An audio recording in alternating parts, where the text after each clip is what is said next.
Halo teman-teman, pernah gak sih kalian kepikiran gimana caranya internet di rumah, kantor, atau sekolah bisa jalan lancar? Nah, semua itu gak lepas dari yang namanya jaringan komputer. Di video ini kita bakal bahas komponen pentingnya dengan cara yang simpel dan mudah dipahami. Yuk, langsung aja kita mulai dari yang pertama. Yang pertama, hub. Apa itu hub? Hub adalah perangkat jaringan paling sederhana. Fungsinya cuma satu, yaitu menyebarkan data ke semua perangkat yang terhubung. Jadi misalnya ada satu komputer kirim data, hub bakal langsung nyebarin ke semua komputer lain, tanpa tahu siapa yang sebenarnya butuh. Lanjut, apa bedanya dengan switch? Switch itu lebih pintar dibanding hub. Dia bisa mengenali alamat tujuan data, jadi data hanya dikirim ke perangkat yang benar-benar dituju. Hasilnya, jaringan lebih cepat dan efisien. Ketiga, router. Apa sih router itu? Router adalah perangkat yang menghubungkan satu jaringan ke jaringan lain. Misalnya, dari jaringan rumah ke internet. Router juga yang mengatur lalu lintas data supaya tetap rapi dan nggak tabrakan. Berikutnya, server itu apa sih? Server adalah komputer khusus yang menyediakan layanan atau data ke komputer lain. Contohnya, saat kamu buka website, sebenarnya kamu sedang mengambil data dari server. Terakhir, apa itu access point? Access point adalah perangkat yang memungkinkan kita terhubung ke jaringan secara wireless atau tanpa kabel, alias Wi-Fi. Jadi perangkat seperti HP atau laptop bisa terkoneksi dengan mudah. Halo teman-teman, nama saya Aryandi Syaputra. Kali ini saya ingin membahas soal dari Zaki Fahrizal. Soal yang diberikan yaitu IP 192.168.10.50/25.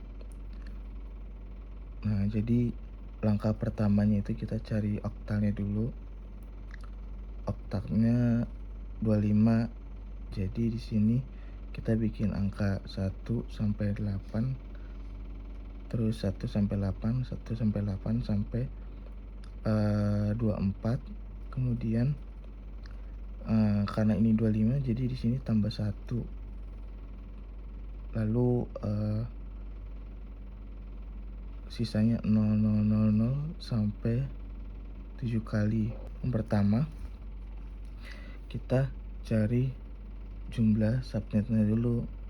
Nah, cari jumlah subnetnya itu rumusnya 2 pangkat n sama dengan 2 pangkat 1. Kenapa 1? 1 itu berasal dari sini, dari angka 1 ini yang terakhir. Jadi 2 pangkat 1 adalah 2 subnet. Kemudian jumlah host per subnet kita cari dengan rumus 2 pangkat H kurang 2 sama dengan 2 pangkat 7. Kenapa 7? Karena hostnya itu yang angka 0. Karena di sini ada 7, jadi kita kasih angka 7 di pangkatnya. Kemudian kurang 2, jadi totalnya kan harusnya 128. 128 kurang 2 sama dengan 126. Kemudian ketiga, nyari blok subnetnya. Nyari blok subnetnya itu rumusnya 256 kurang dari jumlah hostnya tadi. Di sini 256, kenapa 256?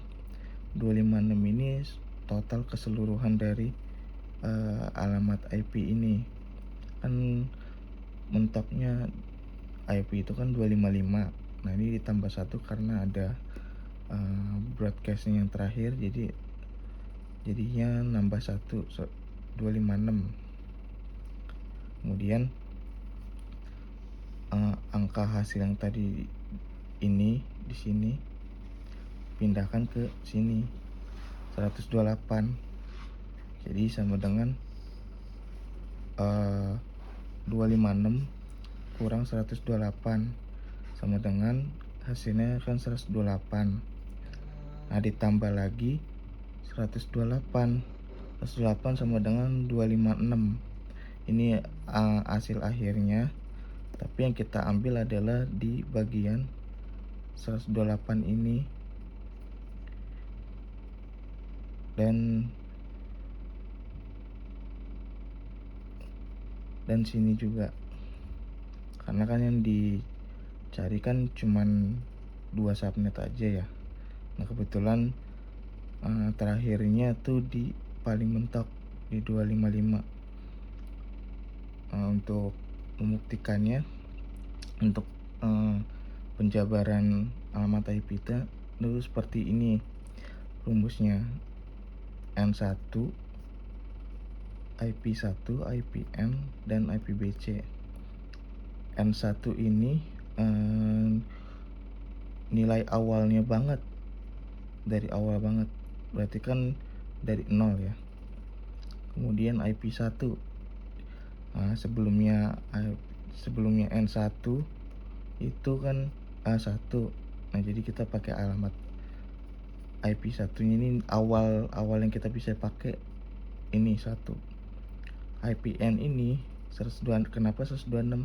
Karena ini angka terakhir yang kita bisa pakai untuk alamat komputer kita. Nah, IPBC ini atau broadcast itu di 127.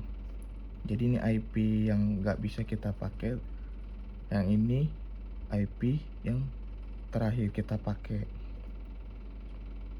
Kemudian N2 juga sama, tapi dia bedanya 1 angka di sebelum yang IPBC. Berarti nambah 1 dari 128 sesuai ya sama yang ini buktiannya. Habis itu IP1 nya itu 129 karena yang bisa kita akses ini pertama kali yang ini. Kedua IPN itu yang IP terakhir yang kita bisa gunakan.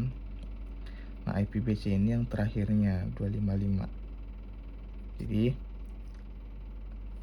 pada IP 192, 164, 10, 50 itu berada di subnet ke 1.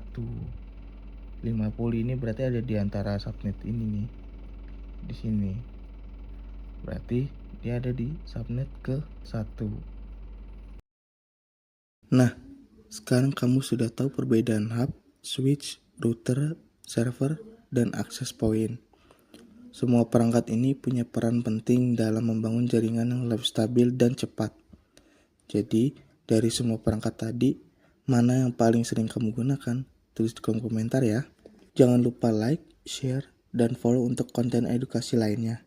Sampai jumpa di video berikutnya.